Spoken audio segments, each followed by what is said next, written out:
अब आते हैं सबसे अहम सवाल की जानिब। बहुत सारे लोग आज जो यंग जनरेशन है वो सवाल करते हैं कि यहूद और नसारा ने फ़लस्तीन पे किस तरह कंट्रोल हासिल किया। एक इंतहाई हसास और पेचीदा सवाल है। कंट्रोल का मकसद सिर्फ फौजी कब्जा नहीं होता, ये सफारतकारी, नो आबादियाती पॉलिसी, हिजरत और जंगों का मजमुआ है। आइए एक मुख्तसर मगर अहम टाइमलाइन देखते हैं। 19वीं सदी के आखिर में यूरोप और मशरकी यूरोप से आने वाली यहूदी तहरीक ने फ़लस्तीन में आबादकारी और हिजरत के मंसूबे शुरू किए। ये आबादी में तब्दीली का पहला मरहला था।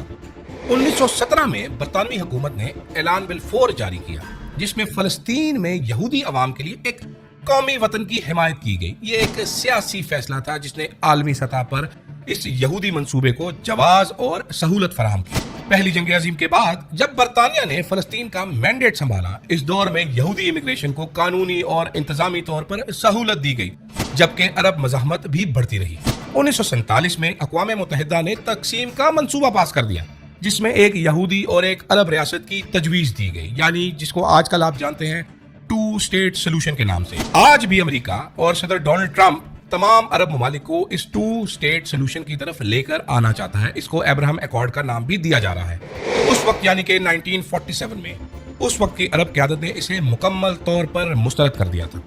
1948 में बरतानिया के इनखला के बाद एक जंग छिड़ गई और यहूदियों ने इजराइल के क़याम का ऐलान कर दिया। इस जंग के बाद लाखों फ़लस्तीनी अपने घरों से बेदखल हो गए। इस जंग में बरतानिया और अमेरिका ने यहूदियों को सपोर्ट किया, उनका हर तरीके से साथ दिया ताकि वो मुसलमानों की इस ज़मीन पर कब्जा करें।